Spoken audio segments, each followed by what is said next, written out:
بسم اللہ الرحمن الرحیم۔ منہج العربیہ الدرس الخامس۔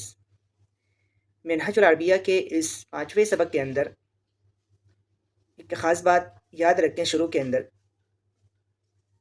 کہ جو جملے ہوتے ہیں وہ دو طرح کے ہوتے ہیں، یعنی جو سینٹنس ہم بناتے ہیں عربی کے اندر وہ دو طرح کے ہوتے ہیں، ایک ہوتا ہے خبریہ اور ایک ہوتا ہے انشائیہ۔ جملہ یعنی سینٹنس کے دو قسمیں ہوتی ہیں، جملہ خبریہ، جملہ انشائیہ۔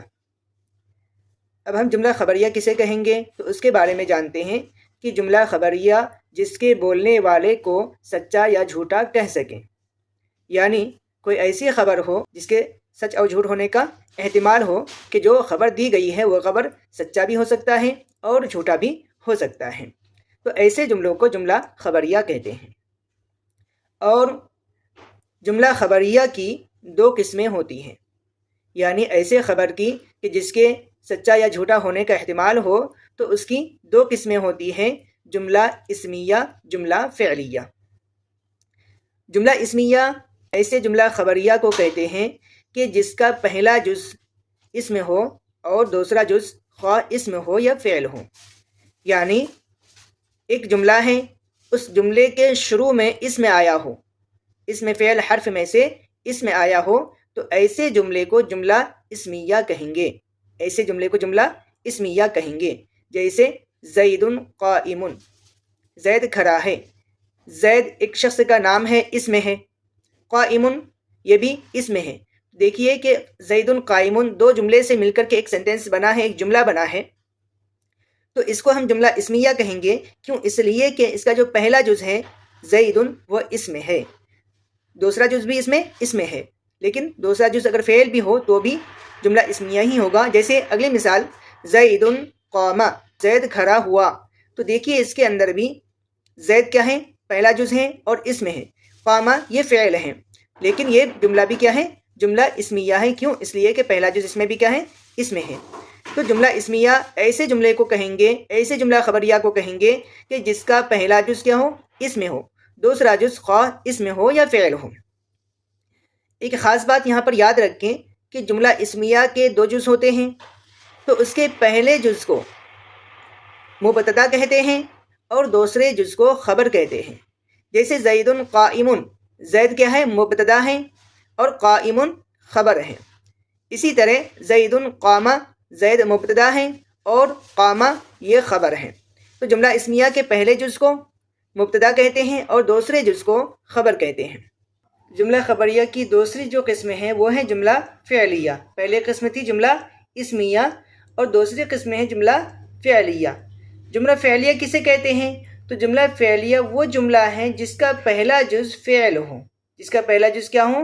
فعل ہو، تو ایسے جملے کو جملہ فعلیہ کہتے ہیں۔ جملہ اسمیہ کے بارے میں آیا تھا کہ جس کا پہلا جز اسم ہو اور دوسرا جز چاہے اسم ہو چاہے فعل ہو، اور جملہ فعلیہ ایسے جملے کو کہتے ہیں جس کا پہلا جز کیا ہو؟ فعل ہو، تو ایسے جملے کو جملہ فعلیہ کہتے ہیں۔ جیسے قام زید، زید کھڑا ہوا، تو دیکھیں یہاں پہ قام فعل ہے، فعل ماضی ہے اور اس کے بعد میں زید ہے، تو یہاں پہ پہلا جز جو ہے وہ فعل ہے، تو اسی لیے اس کو ہم کیا کہیں گے؟ جملہ فعلیہ، یعنی ایسا جملہ جس کا پہلا جز فعل ہو ہم اس کو جملہ فعلیہ کہیں گے۔ اس کے بعد آگے چلتے ہیں جملہ انشائیہ، یعنی جو جملہ خبریہ کے مقابل میں ہے۔ جملہ انشائیہ وہ جملہ ہے جس کے بولنے والے کو سچا یا جھوٹا نہ کہہ سکیں، جس کے بولنے والے کو سچا یا جھوٹا نہ کہہ سکیں۔ جیسے امر کے صیغے ہیں، امر کے صیغے جیسے ایتی بالماء، پانی لے کر آؤ، اشرب، پانی پیو، تو اس طرح کے اگر الفاظ استعمال کریں، امر والے حکم والے الفاظ استعمال کریں، جملے استعمال کریں، تو وہ جملہ انشائیہ ہوتا ہے۔ اس کے اندر سچا یا جھوٹا ہونے کا احتمال نہیں ہوتا۔ کوئی آپ سے کہے پانی لاؤ، تو اس میں سچا اور جھوٹا ہونے کی کوئی بات ہی نہیں ہے، وہ تو حکم کر رہا ہے۔ تو جملہ انشائیہ ایسے جملے کو کہتے ہیں کہ جس کے بولنے والے کو سچا یا جھوٹا ہم نہ کہہ سکیں۔ اب ہم سبق کو شروع کرتے ہیں کہ سبق کے اندر کیا آئے ہیں۔ سبق کے لیے صرف ابھی اتنا یاد رکھیں کہ جملہ اسمیہ کسے کہتے ہیں، جملہ فعلیہ کسے کہتے ہیں، یعنی جملہ خبریہ کی جو دو قسمیں ہیں اس کو یہاں پر یاد رکھیں۔ جملے کے بارے میں تفصیل سے سمجھنے کے لیے لرننگ عربک سے متعلق جو کلاسز چل رہی ہیں آپ وہاں پر اچھی طرح سمجھ لیں، یہاں پر بس جملہ اسمیہ اور جملہ فعلیہ کو یاد رکھیں۔ تو آئیے اب ہم سب سے پہلے جملوں کو دیکھتے ہیں اور اس کا ترجمہ کرتے ہیں۔ یہاں پہ معرفہ اور نکیرہ کا جو بیان اس سے پہلے آیا تھا اس کو بھی یاد رکھیں کہ معرفہ جو الف لام کے ذریعے سے بنایا گیا ہو اور نکیرہ جس کے آخر میں تنوین ہو۔ معرفہ جیسے الکتاب، یہ کیا ہے؟ معرفہ ہے، کیوں؟ اس لیے کہ اس سے پہلے الف لام لگا ہوا ہے، یہ معرب باللام ہے۔ جدید، یہ کیا ہے؟ نکیرہ ہے۔ تو دیکھیے یہاں پر الکتاب جدید، کتاب نئی ہے، یہ کیا ہے؟ جملہ اسمیہ ہے۔ الکتاب مبتدا ہے، جدید خبر ہے۔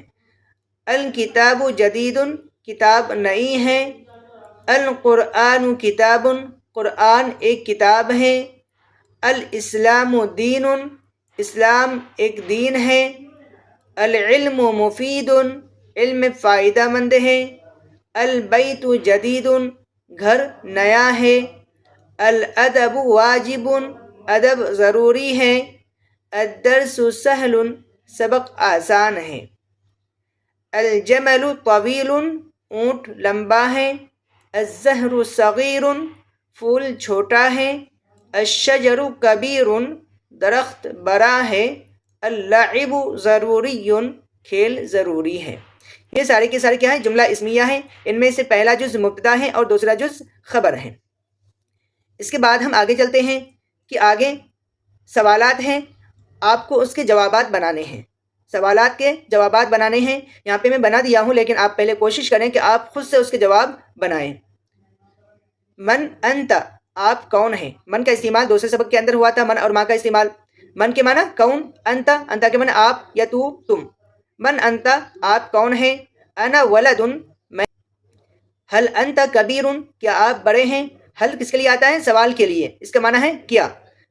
لا انا صغیر لا کبیر، نہیں میں چھوٹا ہوں بڑا نہیں، نہیں میں چھوٹا ہوں بڑا نہیں۔